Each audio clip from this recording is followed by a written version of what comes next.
The Conservatives have gathered in Manchester for their annual conference as Theresa May battles to retain the faith of her party amid slow progress in Brexit talks.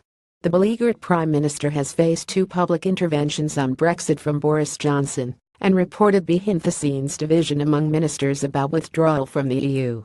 Speaking on the eve of conference, the Foreign Secretary told The Sun Ms. May's proposed transition period must not last a second longer than 2 years.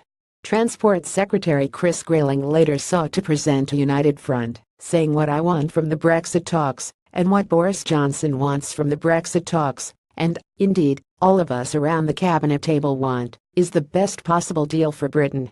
Mr. Johnson's move came as a letter to the Prime Minister from senior pro-Brexit Tory MPs and business figures, and the Leave Means Leave group stated, if the EU is not seriously negotiating a free trade deal by Christmas 2017, the government should give formal notice that we will move to World Trade Organization rules in March 2019.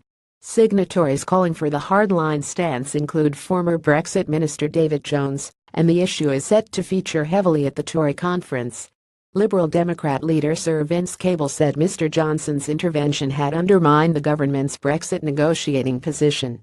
Senior European figures have cast doubt on whether talks on the divorce settlement will have progressed sufficiently to allow negotiation to begin on a new trade deal, with EU Commission President Jean-Claude Juncker saying the UK would need miracles if it were to happen. Scottish Conservatives leader Ruth Davidson has made her own mark on Brexit, calling for serious people to take charge of the process and criticising over-optimism. Ms. Davidson, tipped as a future party leader, will also demand in a speech to conference that Scotland reap more benefits from being part of the UK. She will say Britain continues to be far too London-centric, claiming the capital has enough civil servants to fill Wembley Stadium.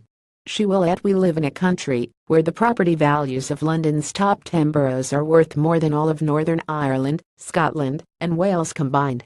Ms. May must also deal with a growing revolt over her plans to tackle high energy prices, with nearly 80 of her MPs calling on her to fulfill an election promise to introduce a cap on bills. A total of 76 Conservatives MPs have joined forces with 116 Labour, SNP and Green members in the cross-party drive to give families price protection against stitch-up energy firms. Mr. Cable has said he will join anti-Brexit protesters outside the conference this weekend. Writing exclusively in The Independent, he said the issues don't come any bigger than Brexit, which is why I will addressing marchers protesting at the Conservative conference in Manchester this weekend. Brexit changes most things, not least the quaint notion that governments always seek to increase the prosperity and opportunities of its citizens. It is vital ministers in the hall hear thousands of British people demanding an exit from their disastrous Brexit. We use content, we use cookies to enhance your visit to our site and to bring you advertisements that might interest you. Read our privacy and cookie policies to find out more.